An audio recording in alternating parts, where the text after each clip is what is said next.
और यह बेटियों ने एक गलती कर दी। सुन लो, गलती क्या कर दी कि ये महाराज यमुना नदी में स्नान करने को गई और वहां पर निर्वस्त्र होकर के स्नान कर दी, वस्त्रों को टांग दिया कदम पर और महाराज जल में प्रवेश कर गए। भगवान ने देखा कि हमारे यहाँ पर यह बहुत बड़ी कुरीति जन्म ले रही है।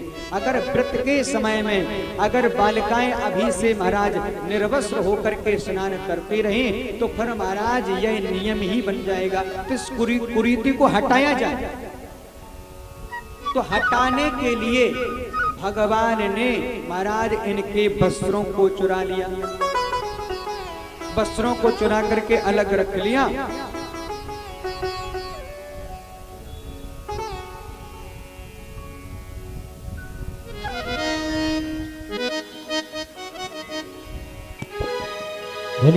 हरि लाल की जय हो।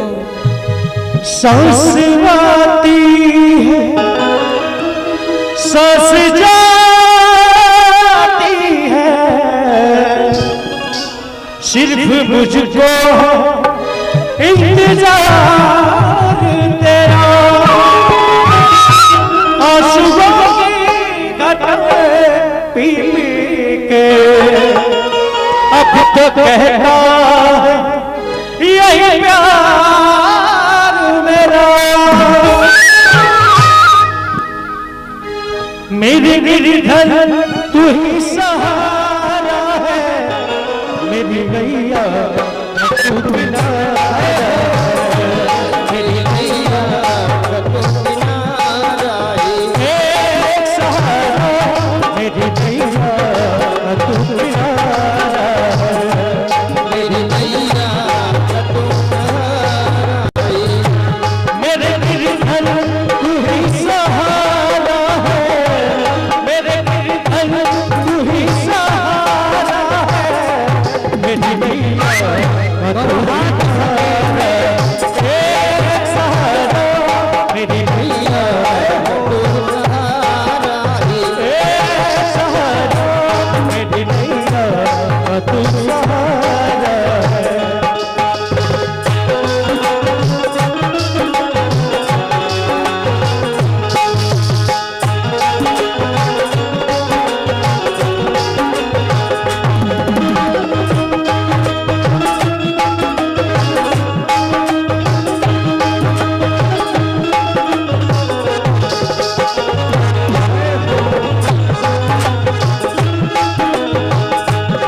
तुझसे है याद मेरी, मुझको होना कहा तो तेरी है याद।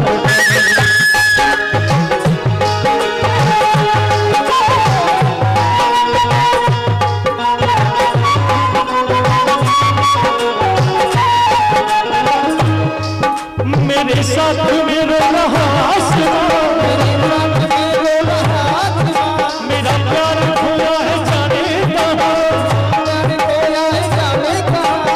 ढूंढती मैं यहाँ से वहाँ,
महायोगिनीश्वरी नंद गोप सुतम देवी पतिम में कुरुते। महाराज ये प्रार्थना करके महाराज कात्यायनी मैया की प्रार्थना करती हैं, पूजा करते हैं। पूजा से पहले ये जल में स्नान करने को गई, भगवान ने वस्त्रों को चुरा लिया वस्त्रों को। गोपियों ने कहा, ए बहन, अभी अभी वस्त्र यहीं रखे थे, तो ये वस्त्र कहाँ गए? वस्त्र कहाँ गए हैं? एक गोपी ने कहा, अभी अभी तो यहीं वस्त्र थे, गए कहाँ हैं? तब तक बिहारी जी ने सुंदर सुंदर प्यारी प्यारी बांसुरी को बजाना प्रारंभ किया। बांसुरी की धुन कानों में सुनाई दे रही है। बांसुरी की धुन को महाराज जैसे सुना, ए गोपी देखो, लगता है ये श्याम कहीं आसपास है, देखो ना। तो देखा कदम के ऊपर बिहारी जी बैठे हैं और प्यारी प्यारी बांसुरी बजा रहे हैं।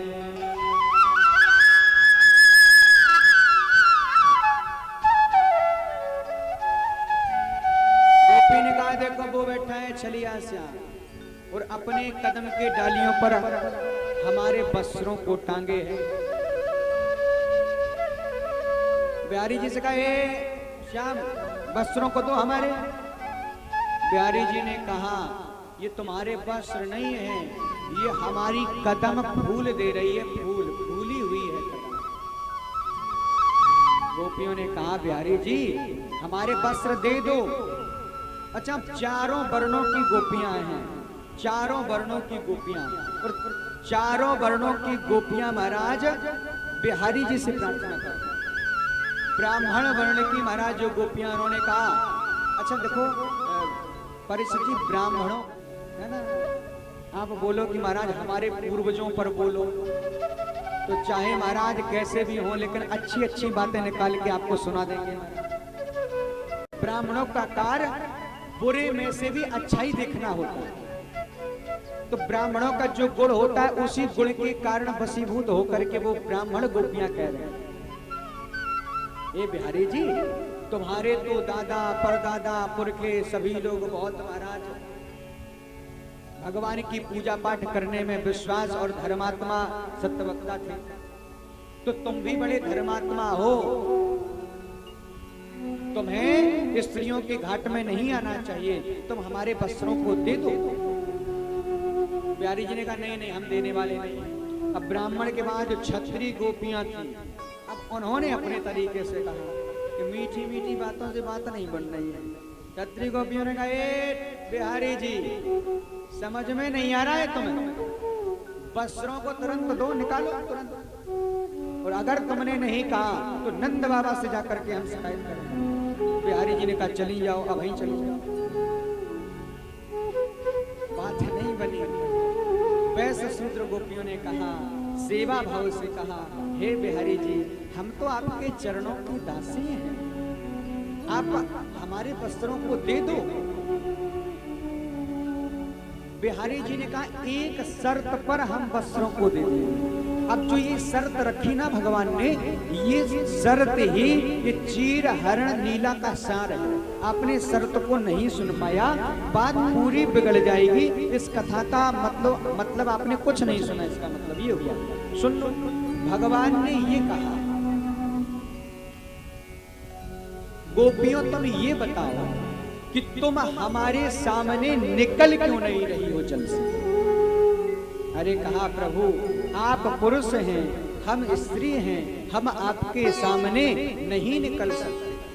अच्छा, तो पुरुषों का आपको डर है, मान मर्यादा रखने के लिए आपको डर है, बिल्कुल होना चाहिए। भगवान कहते हैं बहुत अच्छा कार्य है, आप नहीं निकल रही हैं, लेकिन आप गोपियों एक गलती कर रही हैं कि पुरुष कि डर से आप हमारे सामने नहीं निकल रही कि हम पुरुष हैं, लेकिन जिस जल में आप प्रवेश होकर के खड़ी हैं, निर्वस्त्र खड़ी हैं, उस जल में भी तो वरुण भगवान रहते हैं, तो उनके सामने आप कैसे खड़ी हैं? तो बताइए, ये वरुण भगवान का अपमान नहीं हो रहा है? कहा। गोपियों को समझ में आया। गोपियों ने कहा बिहारी जी हमसे बहुत बड़ी गलती हो गई है। और जो भी व्यक्ति जल में निर्वस्त्र होकर के स्नान करता है उसके महाराज घर में पितृदोष लगने लगता है। उसके बने बने कार्य हैं वो धीरे धीरे बिगड़ने लगते हैं। अनायास महाराज टेंशन आने लगती है। कभी भी व्यक्ति को महाराज निर्वस्त्र होकर के स्नान नहीं करना चाहिए, वर्ण भगवान क्रोधित होते हैं और बहुत प्रकार के द्वेष रखते हैं। एक बार नंद बाबा एकादशी का व्रत रहते हैं। एकादशी का व्रत रहते हैं। ये सुबह 4 बजे उठते थे। उस दिन महाराज रात में 12 बजे ही उठ गए। वो 12 बजे